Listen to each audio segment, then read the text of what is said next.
Hello, in this presentation we're taking a look at the China market and what the statistics tell us about that market. So coming up, we will talk about the volume, the value and trip characteristics of those in China. We will speak about demographics. We will cover economics. We'll talk about connectivity from China into Europe. And we'll round things off by talking about the motivations and preferences of travellers in China. In this section, we're going to talk about the volume, the value, and trip characteristics of travel from China. We begin with a rather dramatic looking chart, and this is data from the United Nations World Tourism Organization showing outbound expenditure in billions of US dollars, starting back in the mid-1990s, going all the way through to the estimates for 2024. And it tells a rather stark picture with really dramatic growth, then that plunge during the pandemic, and then recovery in 2023 and 2024. Now, back in the mid-1990s, China was not even in the world's top 10 for outbound tourism expenditure, but today it is in top spot, and that's despite it not having fully recouped COVID era falls by the end of last year. Now, this is data taken from research by Dragon Trail Research, and it's from a survey of folks in China. So these aren't absolute figures, they're just from a panel of folks in China. What we're looking at here are the destinations those who were open to outbound travel visited in 2024. And what we discover is that right up at the top of the chart is very much dominated by destinations across Asia itself. However, we have got a couple of European destinations putting in an appearance. We've got Germany and France. Now, while outbound travel takes place throughout the year from China, there are definite seasonal peaks. And these coincide with Labor Day in May, a real peak during summer vacations in July and August, National Day and the Mid-Autumn Festival, which happens in October, and then the Chinese New Year. So definitely quite a seasonal market. Now let's take a look at travel from China to Europe, and these are figures from Tourism Economics published by the European Travel Commission.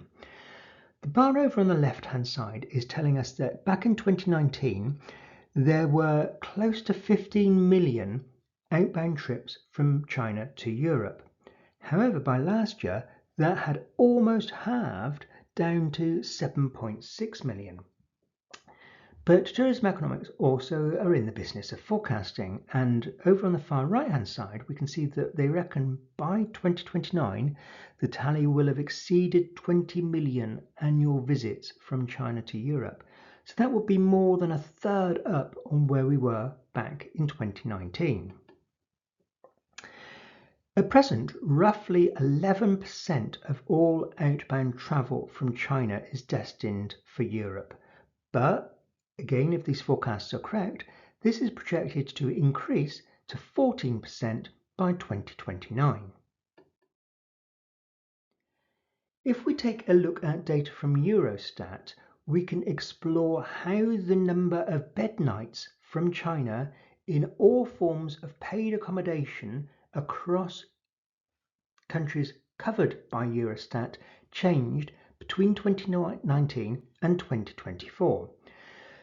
What we learn is that there's only a couple of markets that were seeing more bed nights in all forms of paid accommodation from China last year than 5 years previously, and those two are Serbia and Ireland up at the top of the chart.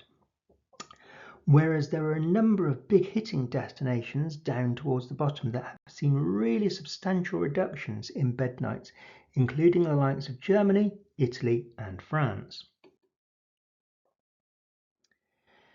Back to the Dragon Trail research, and we'll recollect that a lot of this travel that was covered by the research are to international destinations across Asia rather than longer haul trips.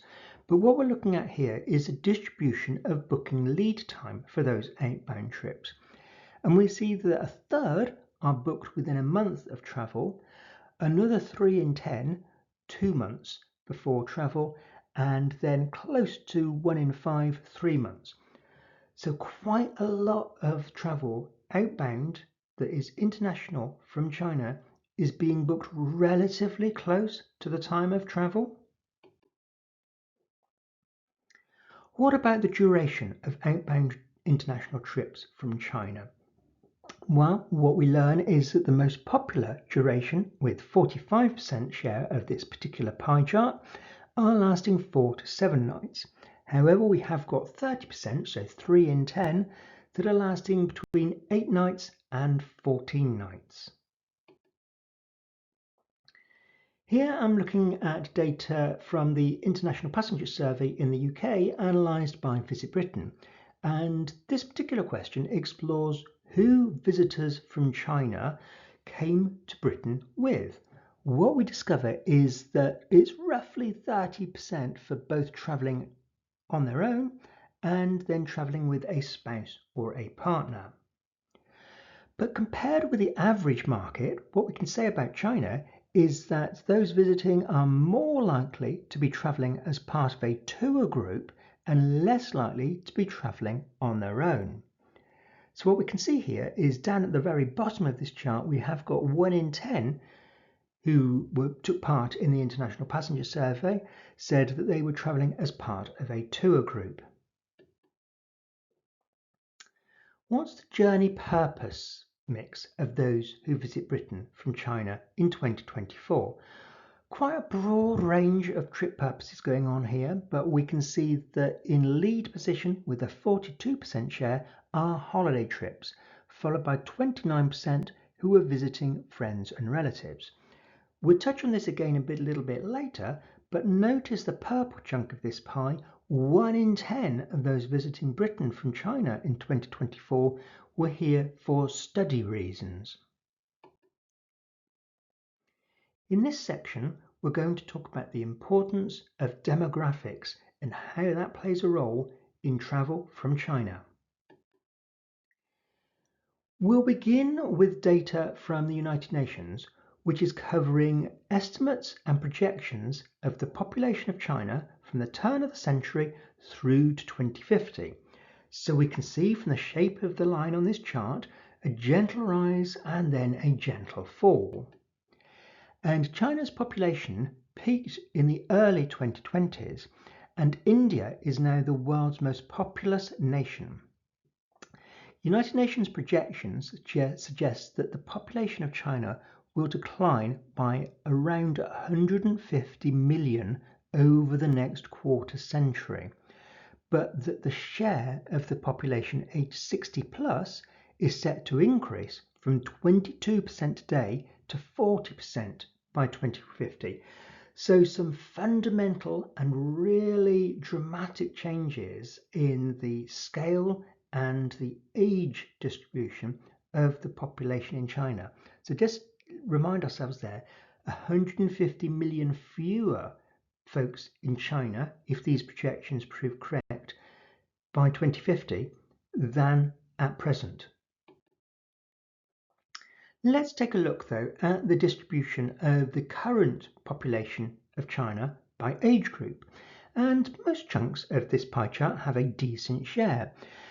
So we can see that we have got quite a broad range of age spectrums at the present time. However, that growing number of elderly that we spoke about in the previous slide, and what are by Western standards really very generous pension benefits, represents one of the key challenges for China over the coming years. Now again, let's look at travel from China to Britain and understand, well, what's the age distribution of those who are traveling internationally? What we see is that it's not all about young travelers, but certainly they represent a significant chunk of this particular share market. with well over half of all travellers being aged 44 or younger and close to 45% being aged 34 or younger. Now, with a population of roughly 1.4 billion, it's not surprising that there are many cities in China with a vast population. And what we're looking at here are some of those with close to or indeed above 10 million residents. So this just demonstrates how important it is when we go on to talk about connectivity to ensure that people from different regions of what is a geographically vast country have reasonably easy access. Let's talk about the Chinese diaspora in Europe. Now, estimates vary, but the Overseas Chinese Affairs Council reckon that there are roughly 2.4 million residents in the EU whose country of birth was China. Meanwhile, across the EU, 5.6% of tertiary education students who are from abroad are from China, while there are close to 150,000 Chinese students enrolled at higher education establishments in the UK. So recollect earlier when we looked at journey purpose of travel from China to the UK, we saw that 10% were from study. This is one of the explanations. In this section, we're going to look at economics and how important that is for outbound travel from China. Let's begin with a chart covering trends in GDP per capita in China. And this is data from the IMF, and it's adjusted into what are called international dollars in purchasing power parity terms. So taking account of the fact that it costs different amounts in relative terms to live in one country versus another. But despite all of those definitional issues, what we really see here is that GDP per capita in China started to really pick up in the 1990s and through the noughties and is expected to continue to do so, with these projections taking us through to 2030. Now, Capgemini estimate that in 2024, China was home to 1,502,640 high net worth individuals, and those are people whose wealth exceeds $1 million, while Knight Frank estimate there to have been 427,000 in China whose wealth exceeded $10 million. So whilst it is certainly true that there are very many in China who cannot in any way afford international travel, there is both a growing middle class who can, but also an expanding market for potentially luxury trips of people who are decidedly wealthy. Here we're looking at the share of global GDP that is accounted for by China. And again, what we see is that it has been trending upwards at quite a nifty rate.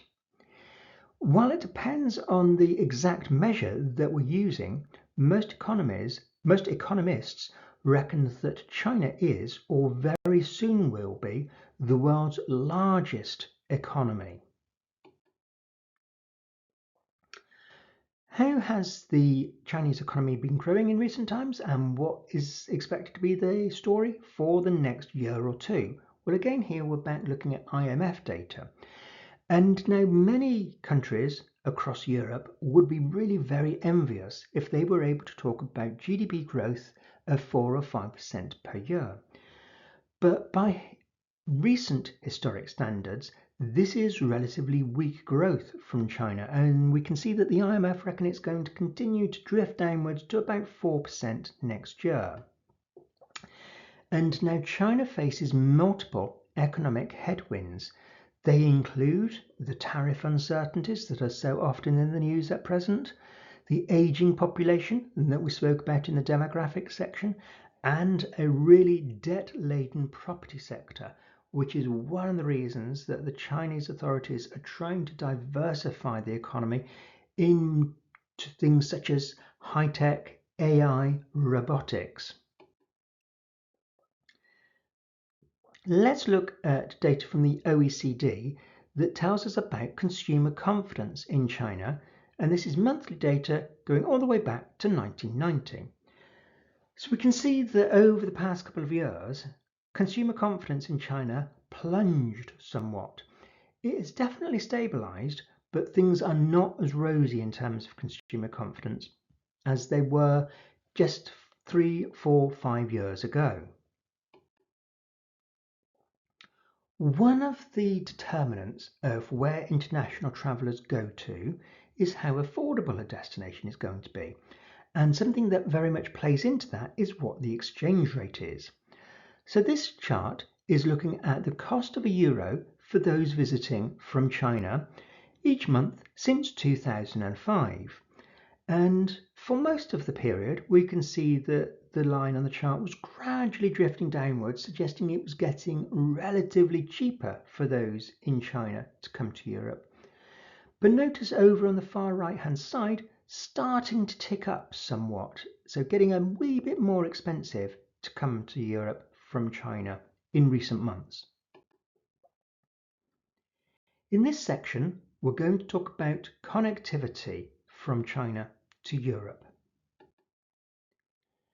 We'll begin by looking at OAG data for August of this year, showing the seat capacity for international destinations from China. And back towards the beginning of the presentation, we saw just how likely it was that travellers from China would be heading to places in Asia. So it's not a big surprise to discover that Asian destinations tend to be where the bulk of seat capacity is going.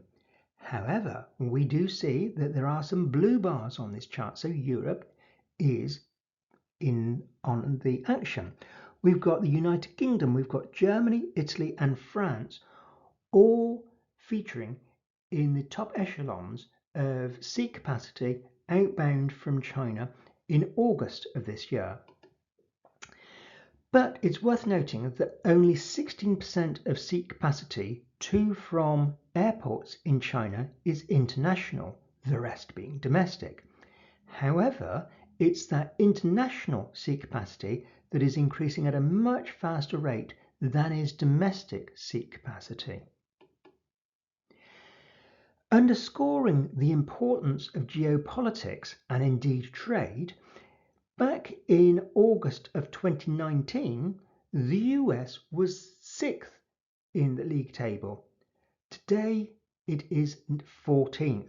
So that really does just demonstrate how being an important destination from one source market doesn't guarantee that that will be the case way into the future if relationships change geopolitically or indeed economically.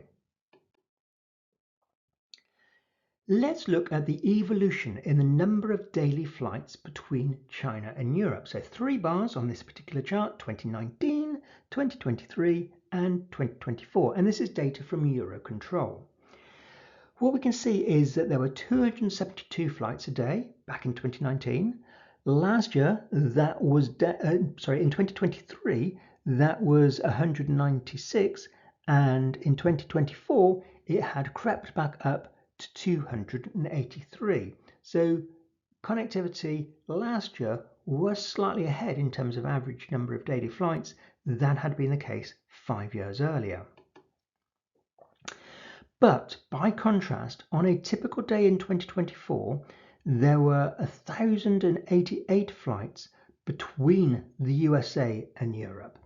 So we have almost 4 times as many flights from the US to Europe than from China to Europe, despite the fact that the US has a population about 1/4 of that which China has. And really what all that means is that there is great scope to improve connectivity from China into Europe. One aspect of connectivity is, of course, visas. Now, there are a handful of European countries that offer visa-free travel to those visiting from China, and that includes the likes of Serbia and Albania. However, Chinese nationals require a visa to visit the Schengen area, with the cost set at €90, or for those who are aged 6 to 12, €45. And the visa allows for stays of up to 90 days within a 180-day period. Chinese nationals require a visa to visit the UK, with the cost of a 6-month visa being £127 sterling. That's roughly equivalent to €146. A single entry visa for a Chinese national wishing to visit Ireland will cost them €60, so cheaper than the Schengen area, although it's only allowing you into one nation, and definitely cheaper than the UK visa, which of course is only allowing you into one nation. And the Irish visa allows for a visit that is valid up to 90 days. In this section, we're going to talk about motivations and preferences of those who travel or consider traveling from China. Let's begin with data from research undertaken by Visit Britain a few years ago. And one of the questions in an extensive multi-country survey asked about the considerations that are seen as important or extremely important or indeed not important when deciding on an international destination. So the percentages that we see in this particular grid are the proportion of those in China who said that each statement or each element was extremely important when they're deciding on a destination. So what leads the way? Well, is good for relaxing, resting and recharging. There is a good variety of food and drink to try. Beautiful coast and countryside to explore, offering good value for money, and is a place where I can explore history and heritage. And then we've got is good for seeing famous sites, places, ticking off the must-do list. So lots of various factors to do with nature, to do with culinary aspects, to do with being able to see famous places, but also broader heritage things going on in terms of what's considered extremely important. Now, the same survey also inquired, well, how interested are you in taking part in different activities or experiences when you're on a holiday? So what did the Chinese most likely say? Yep, that's something I am keen on doing. Well, experiencing coastal places and scenery, 77% said that that is something they would like to do or have a high interest in doing. Again, exploring local food and beverage specialties, visiting famous tourist or iconic tourist attractions, rural life and scenery, that's important, history and heritage, and then we come to visiting famous shops or shopping streets or centres with 71%. And we often just think about the Chinese as coming to Europe to shop. Absolutely, they do like to shop, but what we're seeing here is that other stuff definitely matters also, whether that's experiencing heritage, it's experiencing food and drink that is local to the destination, and enjoying scenery. So how do the Chinese get inspiration? What are the sources that they use for their travel? Well, what we find is that 3 broad social media areas top this particular table, with travel bloggers up at the top, then advice or recommendations or recommendations from friends and family, and then photographs or videos on social media. All of those well into the 40%. Just below that, though, we've got information, imagery or itineraries on the National Tourist Board website of the country that is being visited. So yes, social media are important, but still 2/5 of those in China did say that a National Tourist Board website would be one of the places that they could get inspiration when looking for a destination. Down at the very bottom of this chart, with only 14% mentioning it, are podcasts and radio. So how did those from China booked elements of their most recent trip? What we find is that 43% said that they booked all key elements of the trip in one package, and just slightly fewer, 41%, said that I booked some but not all elements together. And it's worth noting that those from China were among the most likely to say they booked all key elements of the trip as one package. Now let's focus in on those who said they booked all elements as a package. And what we discover here when we explore, well, how did they do that, is that the most common answer, about towards the bottom of the chart with 25% saying it was a specialist travel agent or tour operator focused on specialist interest, travels and tours. But we've also got 20% up at the top bar saying it was a price comparison site, and 18% saying it was a travel agent who offered advice or support through personal interaction, such as in high street shops. What about the booking channels used for outbound trips? And again, here we're using the Dragon Trail research data. And what we find is that it's very much about domestic booking platforms really dominating with 72%, and then social media platforms getting 36%, and official channels or travel brands such as airlines or hotels in third spot with 30%.